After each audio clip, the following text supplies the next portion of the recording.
Todos tenemos como esa imagen mental de la apendicitis, ¿no? Ese dolor agudo de repente en el lado derecho del abdomen que, bueno, significa salir corriendo a urgencias y una cirugía casi inmediata.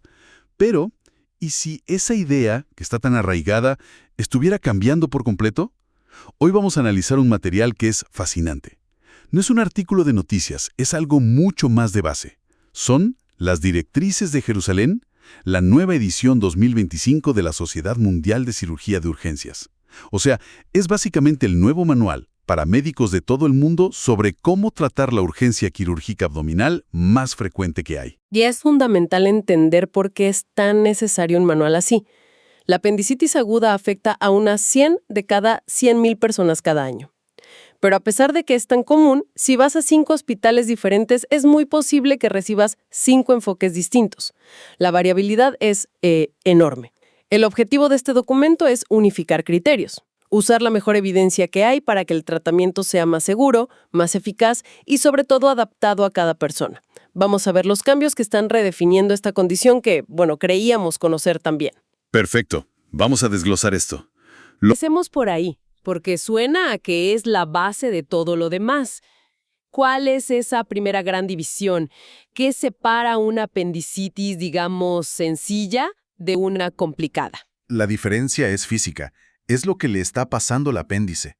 En una no complicada, el apéndice está inflamado, enrojecido. Lo que llamamos hiperemia o flemón. Está como irritado, pero contenido. Exacto. Contenido. En cambio, la complicada ya es otro nivel de problema. El tejido empieza a morir, hay gangrena o se perfora. ¡Wow! Se forma un absceso, que es una bolsa de pus, o la infección ya se esparció por todo el abdomen. Eso es peritonitis. O sea que no complicada es un incendio pequeño y controlado, y complicada es que el fuego ya se extendió por toda la casa. Esa es la analogía perfecta. Y de esa distinción depende la urgencia y el tipo de tratamiento. Entendido. Ahora, aquí es donde el documento me sorprendió. Antes de saltar a hacerle una tomografía a todo mundo, se mencionan unas herramientas, puntuaciones de estratificación de riesgo. Se mencionan varias como AAI, AAS, PAS, pero la idea de fondo es la misma. Piensa en ellas como una especie de lista de verificación, pero muy inteligente. Una lista de verificación. ¿Y cómo funciona eso? Imagina un semáforo. La puntuación analiza cosas muy simples. ¿Hay fiebre? El recuento de glóbulos blancos está alto. El dolor se movió. Cada sí va sumando puntos. Si la puntuación es baja, la luz es verde. Es muy poco probable que sea apendicitis y se evitan pruebas más invasivas. Si es alta, luz roja. Casi seguro es apendicitis y hay que actuar. ¿Y la luz amarilla? Me imagino que esos son los casos dudosos. Precisamente, el riesgo intermedio. Y ahí es donde estas puntuaciones son más útiles, porque le dicen al médico, ojo, aquí es donde necesitas una prueba de imagen para confirmar. Entiendo. Y hablando de imágenes, las guías son increíblemente específicas sobre qué usar y para quién. A ver, eso me interesa. O sea, ¿no es un escáner para todo el mundo? Para nada. Es un enfoque hecho a medida. Para niños y adolescentes, por ejemplo, la primera opción es siempre la ecografía. Claro. Es menos invasiva, no tiene radiación. La tomografía computarizada, la TC de baja dosis, solo se usa como un plan B si la ecografía no da una respuesta clara. Tiene todo el sentido del mundo. ¿Y para otros grupos? Para adultos con obesidad y personas mayores de 65 años, la recomendación cambia. Ahí se sugiere la TC como primera opción. ¿Por qué? Porque en estos casos, la ecografía puede ser menos precisa y la TC da una imagen definitiva desde el principio. Y luego está el caso especial de las pacientes embarazadas, donde la prioridad absoluta es la seguridad del feto. Claro. Se empieza con ecografía y si siguen las dudas, se pasa a una resonancia magnética, que ofrece una imagen excelente sin usar radiación ionizante. O sea que se busca la máxima precisión con el mínimo riesgo posible, pero personalizado para cada persona. No es un protocolo rígido, es una estrategia. Exacto, es diagnóstico de precisión. Ok, tengo que detenerte aquí. Todo lo que hemos hablado hasta ahora son optimizaciones, mejoras lógicas. Pero lo que viene ahora parece romper una regla fundamental que todos creíamos cierta sobre la apendicitis. Me refiero a la idea de que se puede tratar sin cirugía. Tratamiento, porque aquí es donde encontré el, para mí, mayor cambio de paradigma. La idea de tratar la apendicitis sin operar. Se habla de un manejo no quirúrgico solo con antibióticos. A ver, ¿cómo funciona eso? Suena a ciencia ficción. Es uno de los avances más importantes, de verdad. Se llama NOM, por sus siglas en inglés. Y es una alternativa segura a la cirugía. Pero, y este pero es gigante, Ajá. únicamente en casos de apendicitis aguda no complicada. O sea, cuando el incendio está contenido. Exacto. Cuando el apéndice está inflamado pero no perforado. Pero, espera un momento, solo con antibióticos, eso va en contra de todo lo que uno ha escuchado siempre. ¿Qué tan exitoso es? ¿No vuelve el problema después? Es una pregunta excelente. Sí existe un riesgo de que vuelva, de recurrencia. Puede ser de un 20 hasta un 30% en los siguientes años. Ah, no es tan bajo. No. Por eso, y esto es fundamental, las guías dicen que debe ser una toma de decisiones compartida. Con el paciente. Con el paciente o sus padres se le explican las dos opciones, con sus pros y contras. La cirugía es definitiva, pero invasiva. Los antibióticos evitan la operación, pero con ese riesgo de que el problema regrese. Fascinante que el paciente participe así. Ahora, si se decide operar, ¿sigue siendo esa imagen de película de correr al quirófano a las 3 de la mañana? Ese es otro mito que se cae, al menos para los casos no complicados. A ver, La evidencia es muy sólida.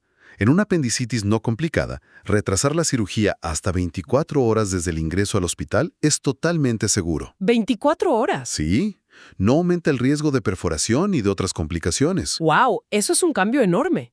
Y me imagino que no es solo por conveniencia. Para nada. Significa que en lugar de operar de urgencia en mitad de la noche, con un equipo quizá más cansado o reducido, Claro. la cirugía se puede planificar para la mañana siguiente, con el equipo titular, descansado, con todos los recursos del hospital al 100%. Es una ganancia enorme en seguridad. Clarísimo. Bueno, ya vimos los casos no complicados, pero ¿qué pasa cuando entramos en el terreno de una apendicitis complicada? Con perforación, con pus. Durante la cirugía, el documento es muy específico sobre qué hacer y qué no hacer. Sí, y va en contra de prácticas muy antiguas. Cuando hay fluidos contaminados, la guía dice, solo succionar, aspirar todo el líquido visible. ¿Y qué es lo que no hay que hacer? Lo que se desaconseja firmemente es el lavado peritoneal, o sea, echar litros de suero en el abdomen para limpiar. Que suena lógico, ¿no? Lavar para limpiar. Sonaba lógico, pero los estudios demostraron que no solo no ayuda, sino que hasta podría esparcir la infección a otros lugares. Increíble. Y los drenajes. Esos tubos que a veces se dejan puestos. Otro punto clave. Se debe evitar su uso rutinario. Lejos de ayudar, se asocian a más dolor, más infecciones y estancias más largas en el hospital. La norma ahora es no dejar drenajes, salvo en casos muy específicos. Entendido. Ahora llegamos a un punto que honestamente me dejó pensando. El manejo de un absceso, esa bolsa de pus, el protocolo es totalmente diferente si el paciente tiene 25 años o si tiene 45. ¿Por qué? Aquí es donde la cirugía de urgencia se cruza con la oncología. Es una de las recomendaciones más importantes. Oncología, ¿por qué? Por el riesgo de cáncer. En pacientes mayores de 35 años que llegan con un absceso apendicular, el riesgo de que la causa de fondo sea un tumor en el apéndice puede llegar hasta el 14.3%. 14%. Es altísimo. Es casi 1 de cada 7. Exacto. Y operar de urgencia en esas condiciones, con tanta inflamación y un posible tumor, es muy peligroso. Puedes no quitarlo todo o peor, diseminarlo. Entonces, ¿qué se hace? Se enfría la situación. Primero, se trata la infección con antibióticos muy potentes. A veces se drena el absceso con una aguja, sin cirugía abierta. Y se espara. Y se opera más adelante, cuando todo está más tranquilo. Correcto. Se programa lo que se llama una apendicectomía de intervalo, entre 6 y 12 semanas después. Ah, ok. Para entonces la inflamación ya bajó. La cirugía es mucho más segura y, lo más importante, el patólogo puede analizar el apéndice en condiciones óptimas para buscar un tumor. No es un retraso, es una estrategia. Wow. Esa conexión es algo que jamás se me habría ocurrido. Para cerrar el tema del tratamiento, en estos casos complicados, ¿qué pasa con los antibióticos después de la cirugía? La tendencia mundial es acortar los ciclos. Para una apendicitis complicada, una vez que la cirugía ya controló la infección, se recomienda un ciclo corto, de solo 2 a 3 días. Solo 2 o 3 días, sí. Se acabaron esos tratamientos de 10 o 14 días. Y para la no complicada que se opera, la recomendación es aún más clara. 0 antibióticos después de la cirugía. La operación ya es la cura. Entonces, si hacemos un recuento, lo que este análisis nos deja es una imagen de la apendicitis mucho más sofisticada, ¿no? ¿Mucho más? Ya no es una sola enfermedad.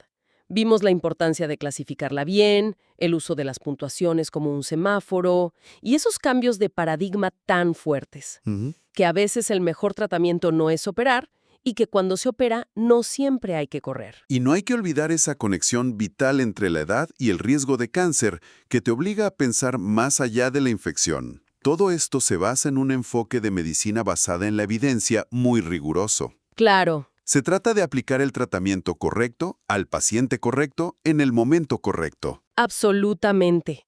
Y el documento cierra con una reflexión que me parece el broche de oro y nos deja con una pregunta importante. Habla de los desafíos de la implementación global, ¿verdad? Exacto. Nos presenta este panorama ideal que depende de tomografías de baja dosis, de resonancias magnéticas, de cirugía laparoscópica. Mucha tecnología. Mucha. Y esto nos obliga a preguntarnos, ¿cómo se aplican estas directrices tan avanzadas en entornos con recursos limitados? Nos muestra que tener el conocimiento es solo el primer paso. El verdadero desafío, el que definirá la medicina del futuro, es cómo hacer que ese cuidado óptimo sea accesible para todos, sin importar dónde vivan.